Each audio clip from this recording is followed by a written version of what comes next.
കൊല്ലത്ത് ദേശീയപാത പണി നടക്കുന്ന പ്രദേശങ്ങളിലെ വീടുകൾ വെള്ളത്തിൽ.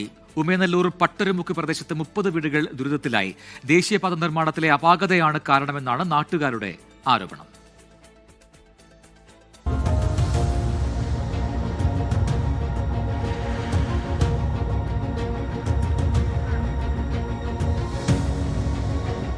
എല്ലാ പ്രാവശ്യം ഇങ്ങനെ തന്നെ വെള്ളങ്ങൾ പെരയിൽ കയറും, ഞങ്ങൾ അതിനകത്ത് കിടക്കും, ഇതൊക്കെ തന്നെ. പക്ഷേ ഈ വർഷം റോഡിലെ വെള്ളമാണ് ഇത്രയും കുഴപ്പിച്ചത്.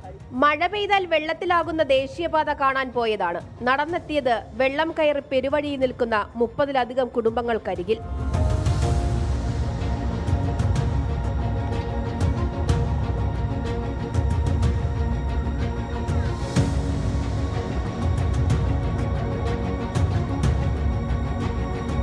ഇപ്പം ഹൈവേയുടെ പുതിയ നിർമ്മാണത്തിൽ കൊട്ടിയം മുതലുള്ള വെള്ളം നേരെ നമ്മുടെ പട്ടരമുക്കിൽ വരികയും അവിടുന്ന് നേരെ ഈ തെറ്റിക്കുഴി വയലിൻ്റെ ഭാഗത്തോട്ട് ഇറങ്ങുകയാണ്. ഇപ്പം ഉമയനല്ലൂർ പ്രദേശവും ഉയർത്തിയത് കൊണ്ട് ഉമയനല്ലൂർ പ്രദേശത്തെ വെള്ളവും കൂടെ നേരെ വന്ന് പട്ടരമുക്കിൽ ഇറങ്ങി അതുവഴി വന്ന് ഇപ്പം നമ്മൾ വന്ന വഴിയിലൂടെ നേരെ ഇവിടെ ഇറങ്ങും.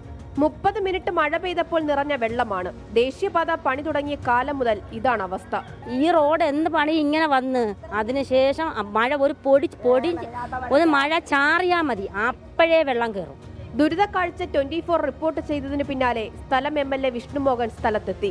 സ്ഥിതിഗതികൾ നേരിട്ട് കണ്ടറിഞ്ഞ MLA ദുരിതത്തിന് പരിഹാരവും നിർദ്ദേശിച്ചു.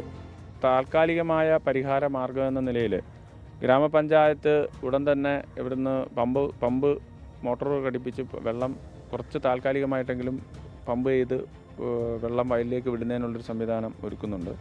MLAയുടെയും പഞ്ചായത്ത് അധികൃതരുടെയും ഉറപ്പിൽ ഉമയനല്ലൂർ പട്ടരുമുക്ക് പ്രദേശത്തെ 30ഓളം കുടുംബങ്ങൾക്ക് ആശ്വാസമായി. വെള്ളത്തിൽ നിന്ന് അധികം വൈകാതെ കരകയറാൻ കഴിയുമെന്ന പ്രതീക്ഷയിലാണ് ഇവർ. ക്യാമറമാൻ രാജ്കിരണിനൊപ്പം സൂര്യഗായത്രി, 24 കൊല്ലം.